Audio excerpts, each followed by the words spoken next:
Beyond the Fourth Wall, the project began in September 2011. We started exploring with the group themes around independence and living independently. Care became quite a huge part of how members saw their access to an independent life.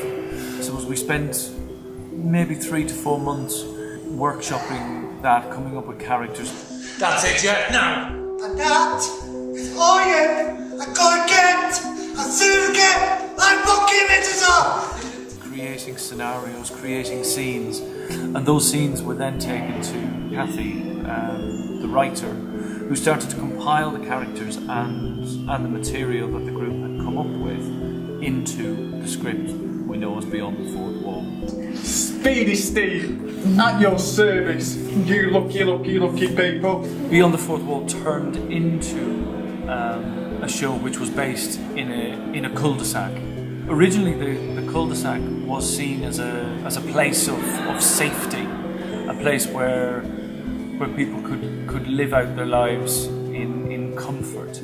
When we continued to explore this idea of being sectioned off from society, we started to end up with a darker sense of this notion of protection.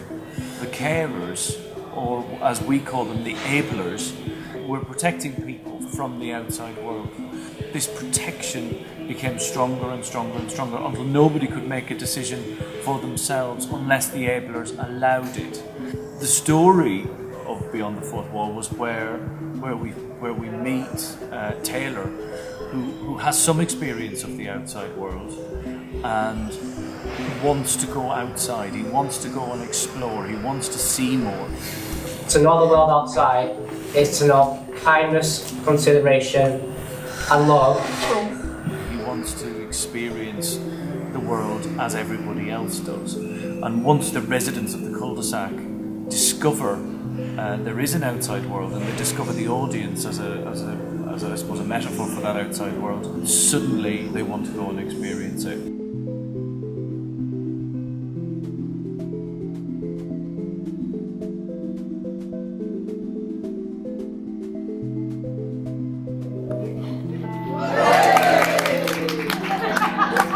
We have each other, so you mustn't worry, we'll be fine. Loved it, every minute of it. Head back and look at her.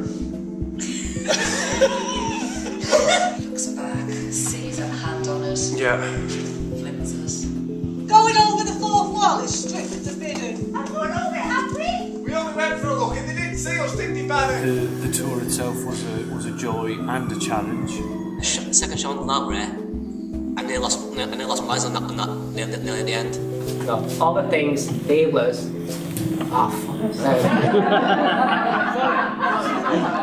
It was trying to pop me. Me? Yeah, and you said the wrong one. I didn't. You did. I was 100% sure. For members to adapt to new spaces and new theatre types and different audience reactions, and all of that was an invaluable experience for the members. The work got a fantastic response, a response that was way beyond what we expected. It made me think, and it made me laugh, and it moved me. I thought it was fantastic to see a group speaking up for itself. I thought the writing was terrific, and it echoed what these guys thought. I asked Kathy, the writer, how long it had taken to put this show together, and she said 2 years. I thought that showed. I thought it was a fantastic quality, and I'd recommend anyone to come and see it. If Proud and Loud can make people think, we're doing our job. That's what we've always set out to do. Get people to look at disability in a different way. The first time I saw it, it was absolutely fantastic. The second time, even better.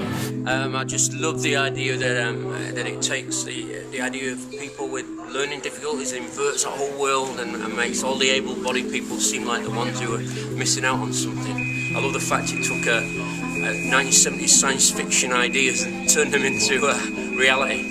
Really loved that. It looked great and everybody was fantastic in it. Really good. It's extremely well written, very thought-provoking, very clever, but also extremely funny. Oh, for God's sake! The text was great. They had lots of good stuff to work with, and the performances were just outstanding. And you could tell they were having a lot of fun. Yes. Yes. Very enlightening. Yes. Well done. It was a lot better than I thought it would be, to be honest. I didn't honestly know what I was coming to see. It was something entirely different, and I've never come across that. And I think they're fantastic people, really, really uplifting, and it brought a real smile to my face. It was amazing. It was really well put together, and I really want to enjoy it. I really enjoyed it. I thought it raised some really interesting issues about society that we live in, how we perceive difference in people. Really enjoyed it, fantastic show, brilliant acting, loved the story. I thoroughly enjoyed it, it was fantastic. I thought it was absolutely brilliant. With working in the care industry and in the caring home, I can see how that is institutionalised and that impacts on people's lives, and how we do a lot of those things, make decisions for people without wanting to do the best for them. It gives a better understanding into their disabilities. Yeah. I thought it was good. It perhaps could have done with being longer because I got that much experience from it and positive impact. It helps you to understand people on the other side. Great message, great enthusiasm. They put the heart and soul into it, which was great. Around kind of 3 years ago, we were facing closure, and Simon Gregson and his wife Emma came to a meeting and decided that they were going to help us stay alive. Families of the members at that time and others in the community came together to make sure that Proud and Loud Art could continue. Since then, we have gone from strength to strength. Not only with the support of Simon, but trusts, the Arts Council on this project. Really kind of without that support, we couldn't create the work that we create. So a huge thank you to the Board of Trustees, to the members themselves, to the families, and to all of those who support us. Just a huge thank you, and long may it continue.